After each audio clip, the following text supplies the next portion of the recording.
ازيكم يا فانزاتي، يا رب تكونوا بخير. كتير منكم سألني ازاي بتحافظي على البوتاجاز بتاعك وازاي بتنضفيه وازاي الحوامل بتاعتك بتفضل نظيفة كده. بصوا، انا زي اي حد.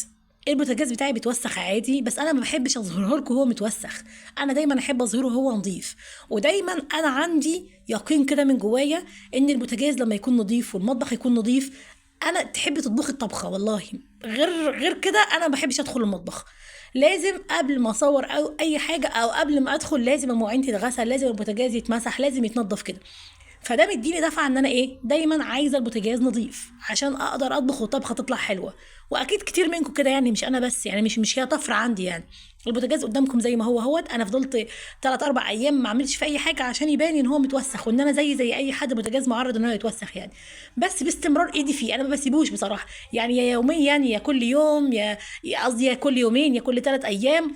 لازم اعمل العمله اللي انتم شايفينها دي، والعمله دي يعني لازم تتعمل كل يومين 3، مش اكتر من كده يعني. ما تسيبوش اكتر من كده عشان ما يتراكمش عليه حاجات تبوظه وتضطروا تجيبوا حاجات تانية وتضروا بيها بوتاجازكم يعني. حاجات يعني تساعدكم ان انتوا تشيلوا الحرق اللي على البوتاجاز او تشيلوا الدهون اللي فيه او الحاجات دي. الدهون اللي بتتحول بقى الحرق بعد كده بيبقى صعب عليه ان هو يتشال، وممكن البوتاجاز يتعرض وقتها للحرق اللي ما بيتشالش بقى، يعني الاستانلس ده ممكن يتبهدل يعني. لا قدر الله. هو البوتاجاز ده اصلا نضيف، جايبينه يعني ما كملناش 2.5 سنين من لما نقلنا هنا. وحابه اصور لكم البوتاجاز اللي في الشرقيه برضو واعرفكم ازاي بتعامل مع اللي هناك.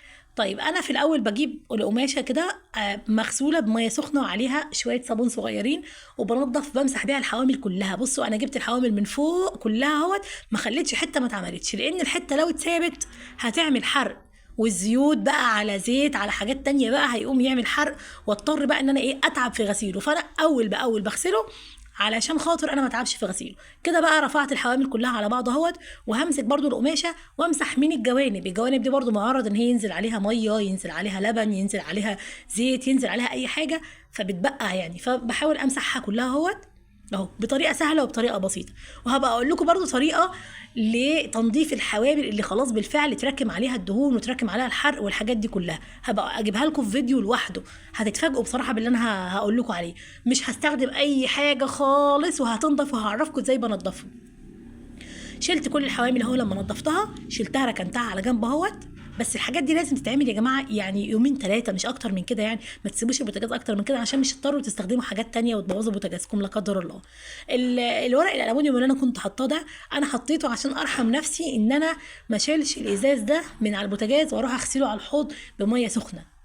بصوا الازاز بتاعي ده مش ازاز، هو مرايه، فبتبين انا لابسه ايه او واقفه ازاي. فممكن انا مش حابه اظهر لكم انا مثلا لابسه بيجامه، لابسه ترنج، لابسه حاجه، فمش حابه. فقمت قلت احسن حاجه ان انا احط عليه ورق الومنيوم دهوت علشان خاطر ما بانش ومنها احافظ على الجزء اللي تحت ده، لان الجزء ده معرض بصراحه ان هو ينزل عليه حرق وينزل عليه ميه وينزل عليه حاجات فبتبقع يعني. فقلت شويه بشويه كده هوت هفضل معاكم يعني، ونغير الورق بعد شويه يعني. الورق ده انا تقريبا حطاه بقالي شهر او شهر بشويه. فشلت الجزء اللي تحت لانه خلاص اتبهدل، وسبت الجزء اللي فوق، وهحط ورقه تانية مكان الورقه اللي انا شلتها دي. بعد ما خلصت بقى الحوامل ركنتها، امسك نفس القماشه دي واشيل اي فتافيت اي زيوت اي حاجه واقعه على البوتاجاز، بشيلها خالص وارميها، واغسل القماشه دي تاني واحط عليها شويه صابون سايل، نقطه بسيطه خلاص مش كتير يعني. وعشان ما اضطرش ان انا اجيب ميه واعمل رغاوي واعمل المنظر اللي انتوا بتشوفوه على البوتاجاز والناس كتير بتغسله ده، انا ما بحبش كده. البوتاجاز لازم يتغسل غسيل جاف، ما بتغسلش بميه وبهدله، لان كده بيعرضوا للصدأ يعني. ويطول عمره يا جماعه، احنا مش كل يوم معانا معرفش كام الف جنيه عشان نروح نشتري بوتاجاز يعني. والبوتاجاز بقت اسعارها في السماء يعني. فنحاول نحافظ على الحاجه على قد ما نقدر، عشان خلاص ما بقاش في اصلا اكل فلوس للاكل والشرب، فمش مش كل شويه هنجيب حاجه يعني. وفي الاخر بجيب قماشه نظيفه خالص قطن كده عشان تشرب اي تطويس اي ميه اي دهون اي حاجه اهو. قماشه نظيفه خالص اهي وناشفه ما فيهاش ميه ولا فيها اي حاجه اهو. بالظبط زي ما انتم شايفين كده. وان شاء الله هعمل لكم فيديوهات تانية لتنظيف البوتاجاز تنظيف عميق. المفروض البوتاجاز يتنضف كل يوم او كل 3 ايام، وكمان كل اسبوع، وكمان كل شهر. بس انا هعرفكم الحاجات دي كلها على فيديوهات تانية ان شاء الله. بس انا حبيت اديكم ده عشان اديكم دفعه كده ان انتم ما تسيبوش بوتاجازكم مش نظيف. لازم بوتاجاز يبقى نظيف عشان الاكل يطلع حلو اهوت.